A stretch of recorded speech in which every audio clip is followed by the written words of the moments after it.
Welcome to the next story so far. If you've watched the previous Rugby World Cups or the previous videos, you'll have an idea of what transpires as I give my own personal history through my own lens, through an All Blacks lens or through a New Zealand lens of the Rugby World Cups that have been to this point, or to the point of this video. 87, 91, 95. So 3 Rugby World Cups. Normally, I've been driving around, cycling us through the tour, the story so far. I realise that time is tracking pretty significantly towards the opening match of Rugby World Cup 2023, when the host France take on my nation, New Zealand, and the All Blacks. And so, in light of that reality, I've decided to combine, condense, quicken the pace. This is not, we've been travelling up some hills. Well, now it's time to go down and consolidate 99, 03 and 07, which, from my frame of reference, are quite similar in their effect. 3 Rugby World Cups when the All Blacks get knocked out too soon. 3 Rugby World Cups where they take on teams they've shown a liking for previously and belting. And 3 Rugby World Cups where the narrative of 91 and 95 took on a whole new level, and the All Blacks' inability to get the job done. Their struggle to survive knockout rugby, the intensity of each successive World Cup rose to the emphatic. And it was just so happening in our world that the Rugby World Cup found us in 2011. We'll get to that, maybe 2011, 2015. Maybe together, maybe individually. We'll see how we go and how those on your side are finding this recollection. And so 99. Well, post 95 had been one of the All Blacks' most significant occasions when they won their first ever Test series in the Republic. Those from back in the day, before my day, talk about how significant that was for their own individual person, their own psyche, their own sporting sanity, if you will. And the All Blacks winning. In 1996, the team that was mostly made up of 95 were able to get the job done in the Republic. And so that was a significant occasion. Winning the last test, I think, on the Tri-Nations, then in the initial 2 of a 3-test series.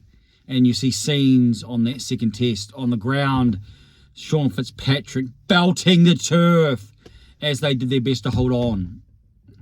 I've seen talk afterwards, and mentioned about if it wasn't completed in the second test, in the third test, there was no chance. And they'd get beaten in the third test, but the job was done. So 96, 97, and even into summer 98, I think. This All Black side, again, through my own lens, through my own experience, as someone who was just about to burgeon past their 20s or into their 20s, late teens. Life is good. You're young enough and you're dumb enough to think you've got it all together. And the All Blacks did have it all together. There were some really experienced names like Fitzpatrick or Sean Fitzpatrick, Brooke, Zinzan Brooke, Robin Brooke as well. And Michael Jones was another who provided the core part of a rugby contest, the forwards, with the type of depth and experience that engendered a winning culture. And that's what transpired. And this All Black side were pretty sure and pretty secure. But I think it was the end of year 2. I remember that. I remember Zinzan Brooke's final test match, and it was against England.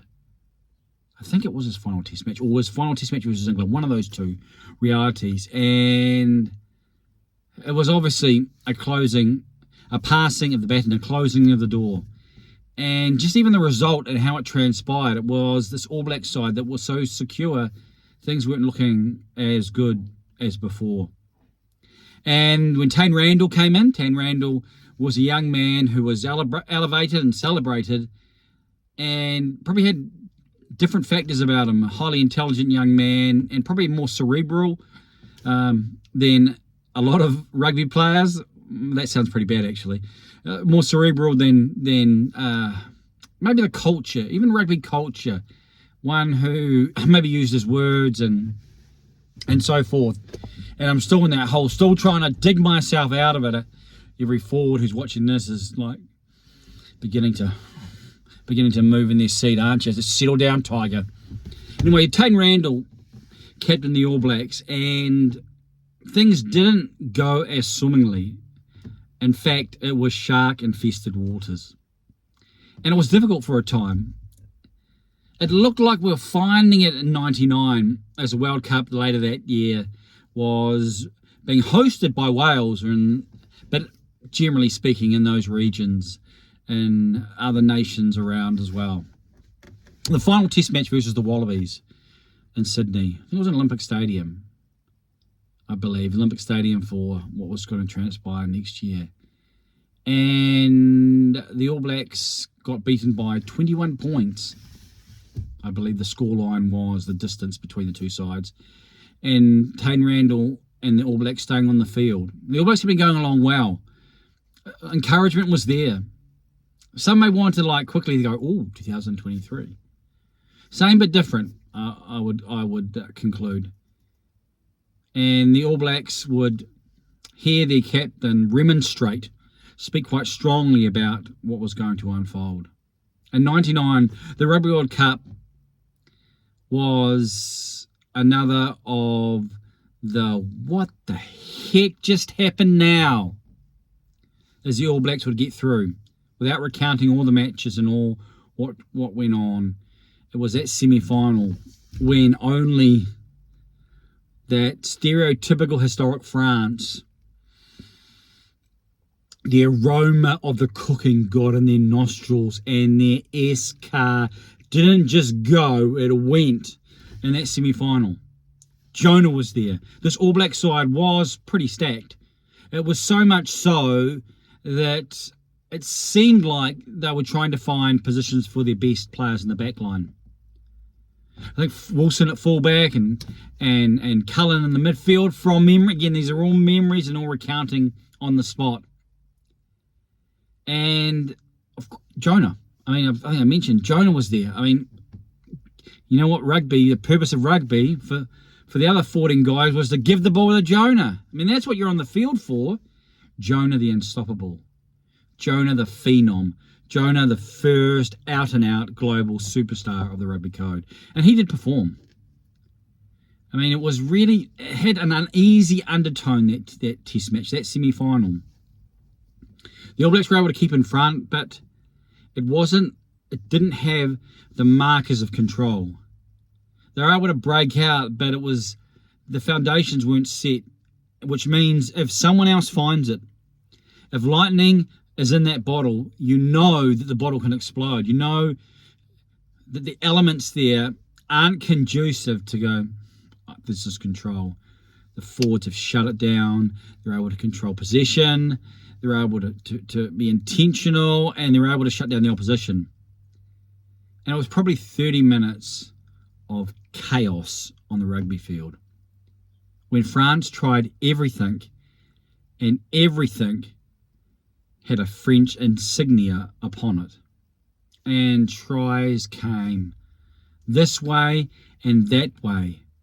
All Blacks were in front by 20 points, I believe. 12 points. 20 points. 12 points, I believe, into the second half. And yet France would come and basically flip that.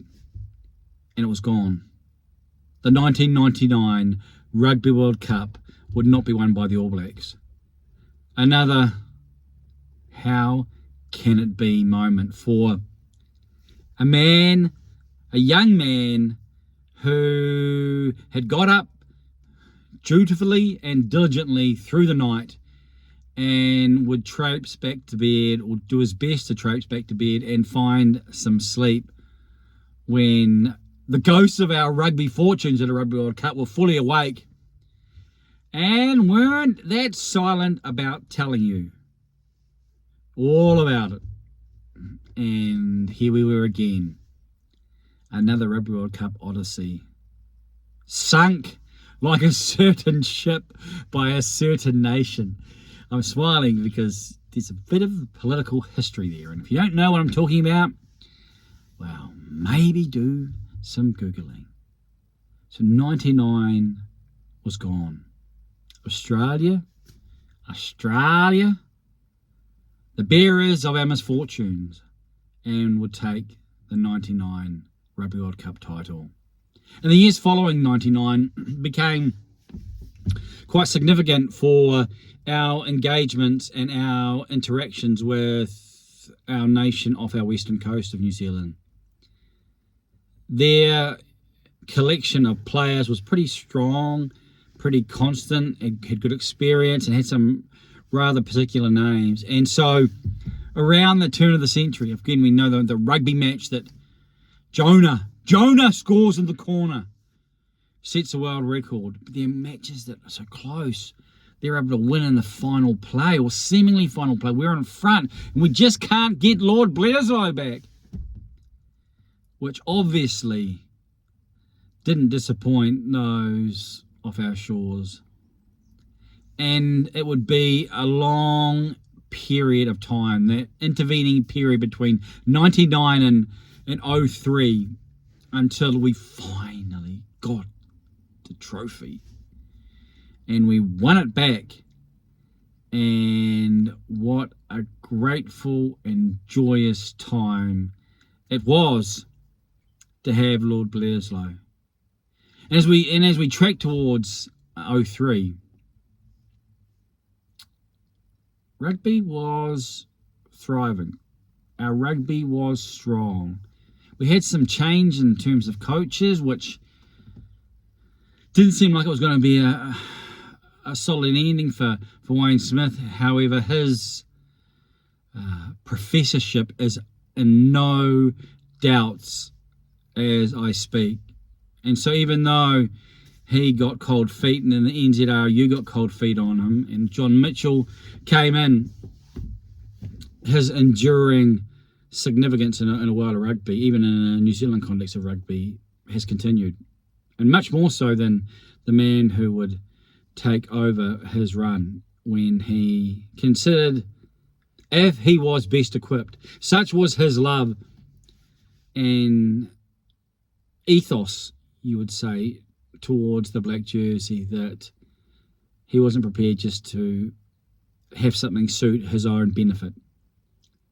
But for the men who counted, I was going to say the men in the middle, but the men in the middle of the decision making, I think that they probably interpreted that as weakness. And John Mitchell came in, and the All Blacks were able to carry on, in fact raise their game. At that time in 2003, we had moved to Australia, mate. And a part of Australia that does not enjoy the rugby union code like on the eastern seaboard. So we're an Aussie rules country, but still, they're Australians, you're Kiwis, they don't care about rugby, but they know you do. And therefore, what a match made in hassling you heaven. Or as we term it, Gehenna, Hades. It was tough. It was a tough gig. And when the 03 World Cup was on the brink, whilst our results in 03 had been significant for the All Blacks, this kid, who had been through every Rugby World Cup and could still remember 87, but it had been many, many dry seasons since, wasn't taking anything for granted.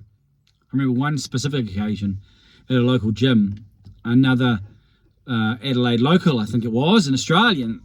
Obviously, rugby was something in his broad neck of the woods, and so he made comment about how confident and, we're going to steamroll it or whatever. And I was like, well, I've been here before.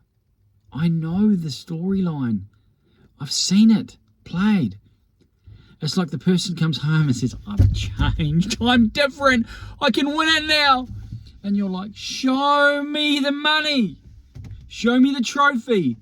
I know what happens. And, well, of course, there's more to this narrative. If you know the hosting rights, then it was meant to be in Australia and New Zealand in 03. And the clean stadia issue, you know, those administrators who, I'm not sure how one should frame it. Anyway, while Australia could sign off on clean stadia, New Zealand, you know, we like to have our signs up, maybe, I'm not sure. And in the end, the Australians thought, don't let a gift dingo in the mouth. And were able to take it on themselves. We're given the hosting rights. And good old New Zealand, you haven't won a World Cup for how long? And now you've got to travel to Australia for the whole thing.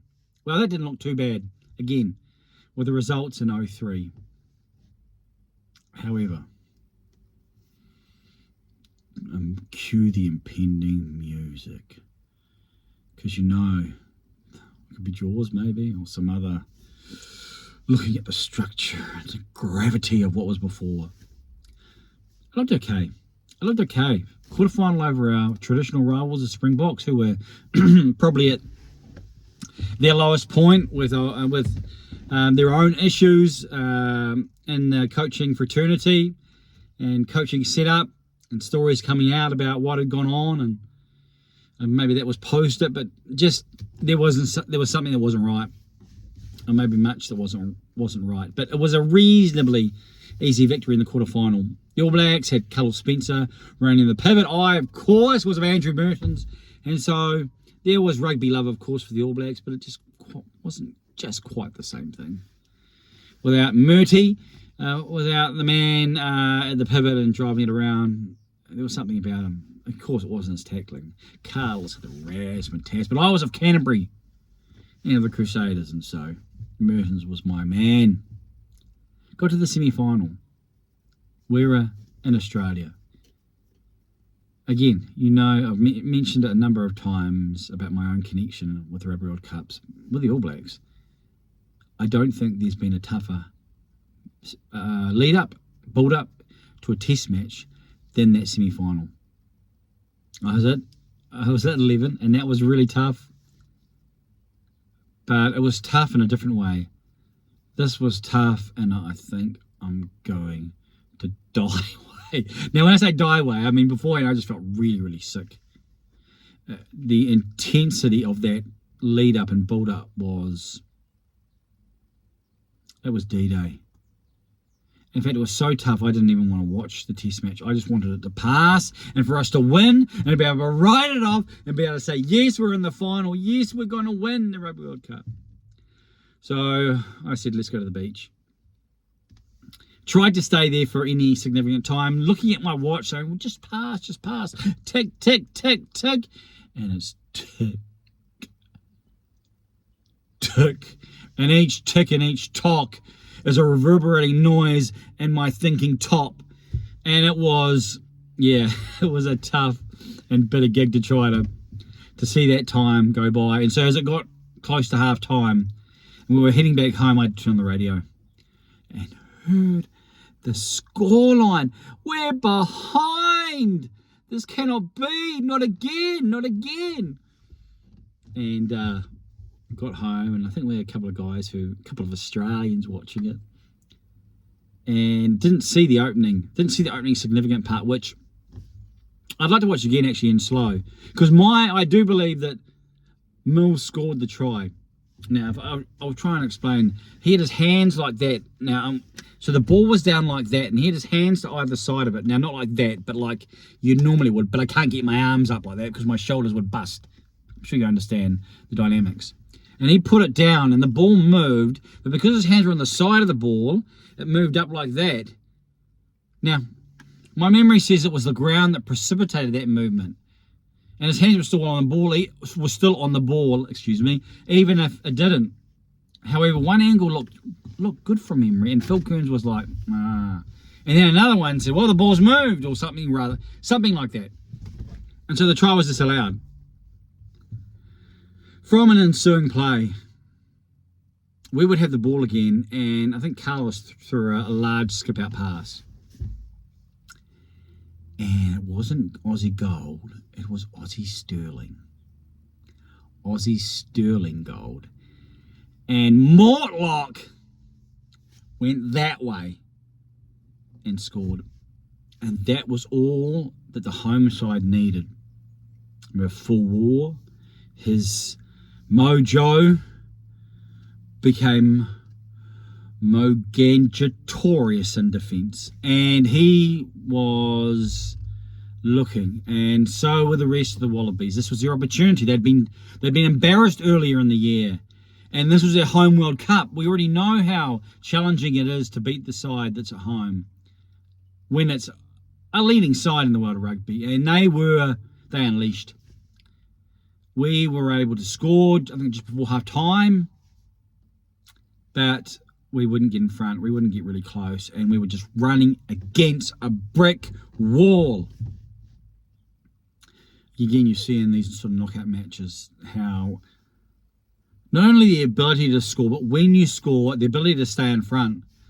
Excuse me. It's so important. It's so important to stay in front. It's so important for up here, not only for what it does to the opposition, but what it does to you. Creates that level of confident comfort, and to be able to navigate beyond a draw. It's huge when the other side's at home. We know about that in 2011. And all Australia was up in arms. And where I was, in Aussie rules country, all Australia was up in arms. And I'm struggling to cope now. No, just having a bit of food. It's wanting to revisit. I know that's really pleasant to know. But hey, some explanation for you. So 03, Gonski. Done like a really cold TV dinner. And I couldn't even be bothered heating it up. That was it. Another World Cup gone. Another World Cup foiled again. And the Wallabies would go through. And I don't know if I've supported an English team that way before, but I was content that at least those around me wouldn't have the ultimate point of mockery, the ultimate point of scorn at your sporting end. The sport that you love, you Kiwis. You Kiwis are the rugby union guy. I mean, that's really poor accent, I'm sure. Again, you get different accents around. We had one guy who was much more the Ocker. You know, the Ocker accent? We were in a place where it was more refined. It was more British, so you didn't get the twangers. But we had one twanger, and yeah, he stood out, even as our accent. The Kiwis stand out. And they were pretty happy about that.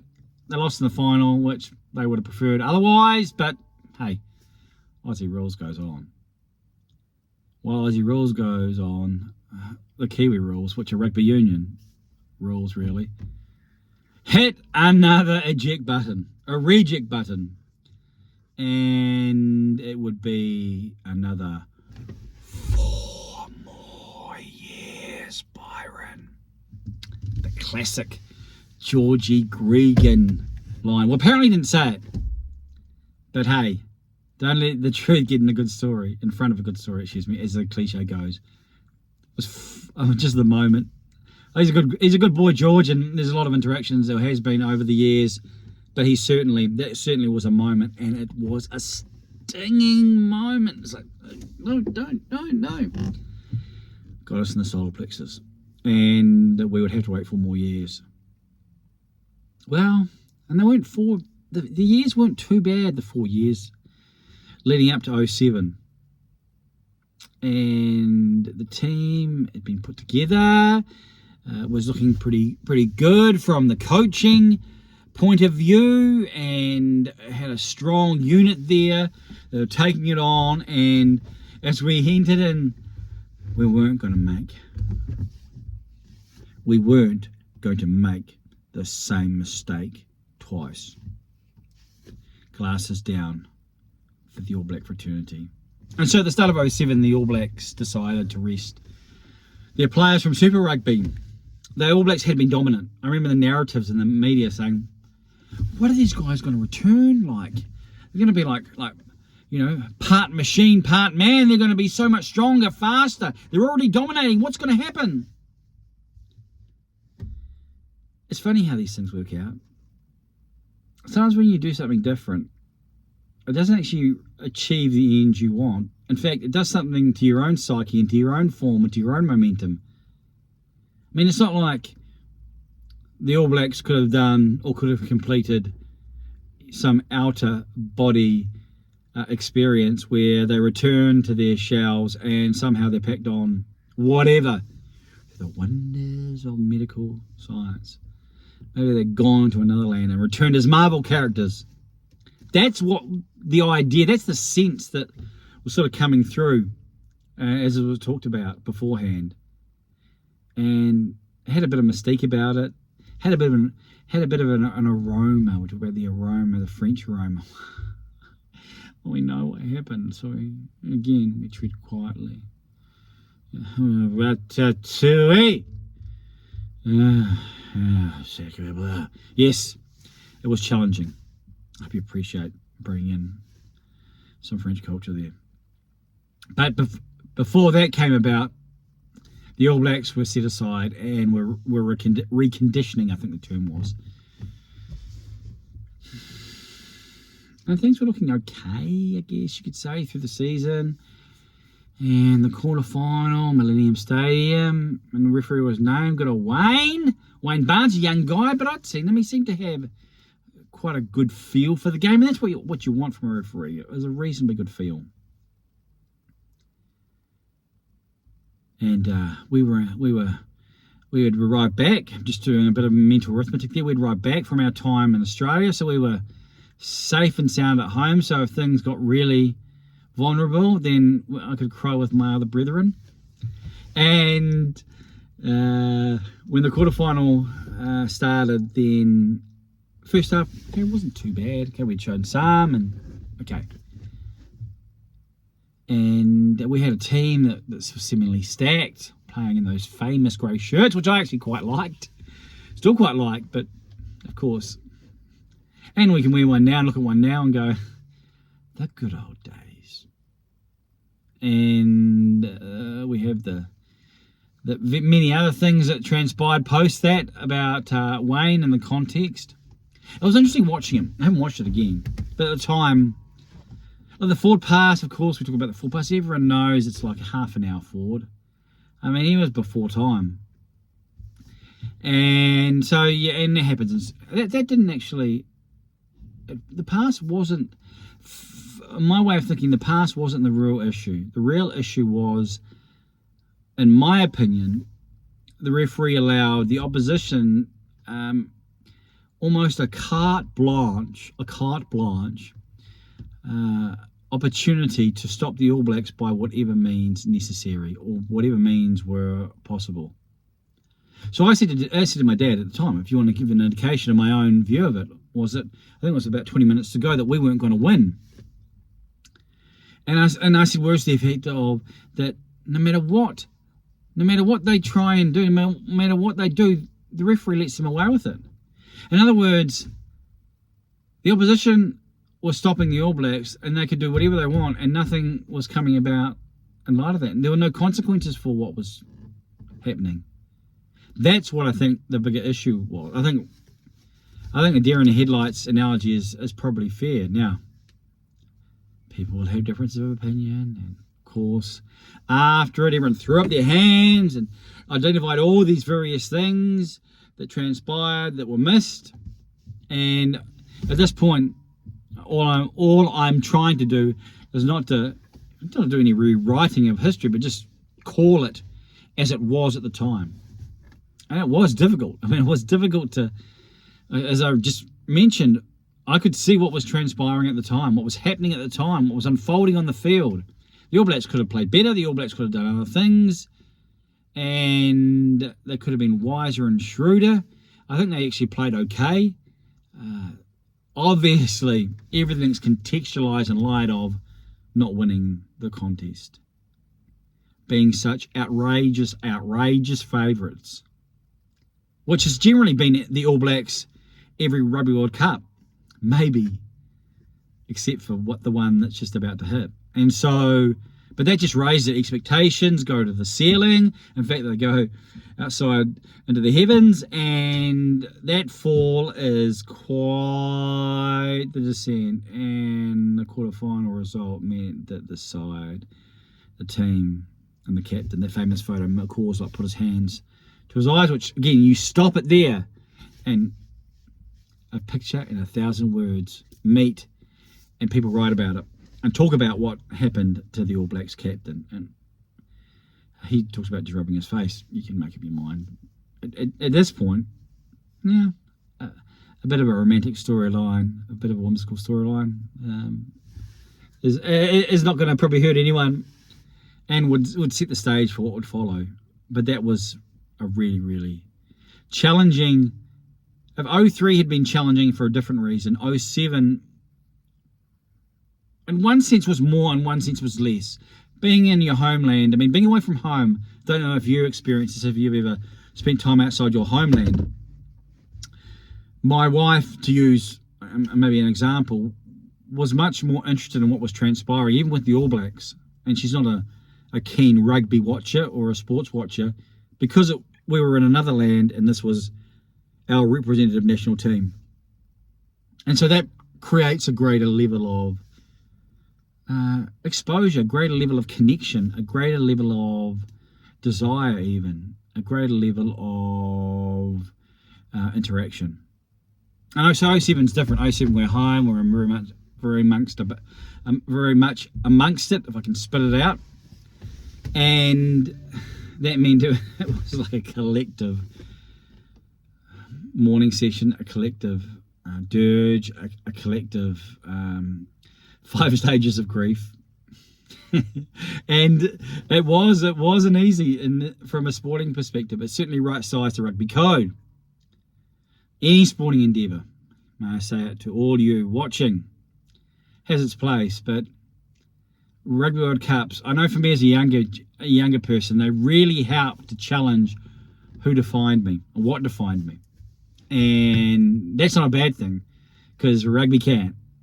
And great place, enjoy it, celebrate it for what it is, but it certainly can't have that type of ultimate definition. And when it does, then it's inadequate. Like anything created is inadequate. And so when 07 came about, and when 07 passed, it was,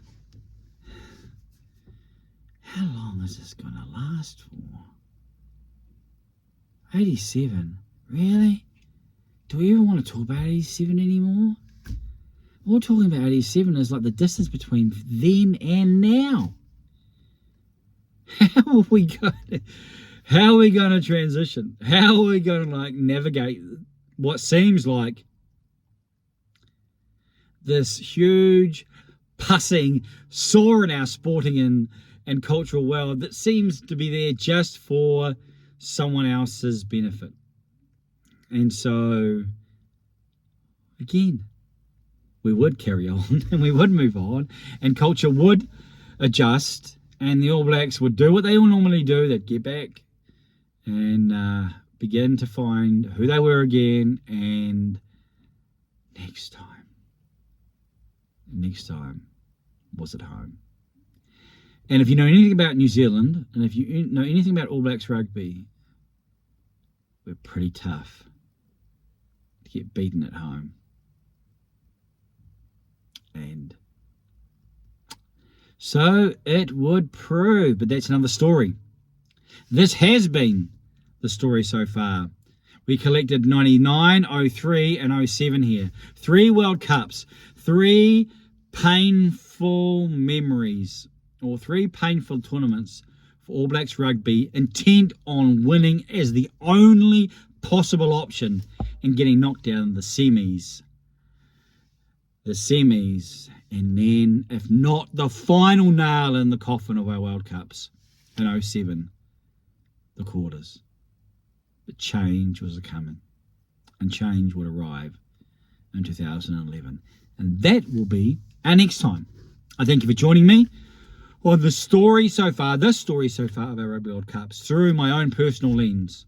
I'm Johnny King from Aotearoa, New Zealand, of course, and I'm sure you have more than a little idea. If you haven't, or you haven't watched another video, or haven't experienced my social media offerings on any other platform, or mediated offerings, then I encourage you to subscribe to this channel. If you haven't subscribed, then please do subscribe. It makes a big difference all around, and it is another encouragement to continue forward in this journey, and that would be wonderful. Of course, you have freedom. You can do what you want, which I'm doing my best. I'm learning the video context because YouTube wasn't really part of my repertoire, and making sure that I do not overload your subscription connection so that all you receive are videos. This time's obviously significant with the Rugby World Cup, so there'll probably more in this area. However, please do subscribe, like, and share this video, and please comment. What's your memory of 99, 03, and 07? If you're a Kiwi, then there's a theme. If you're an Australian, then you may have a warm glow about 03. If you're French, then maybe 99 and 07 will have some memories. And if you're English, then obviously when Johnny brought it home will be a beautiful thing to behold. I should go. This video's got some length. I have places to go, people to see. I've enjoyed the story so far, cycling through this Latour, doing it stationary this time, looking forward to 2011 when my world would change and when our rugby world will change. Join me next time.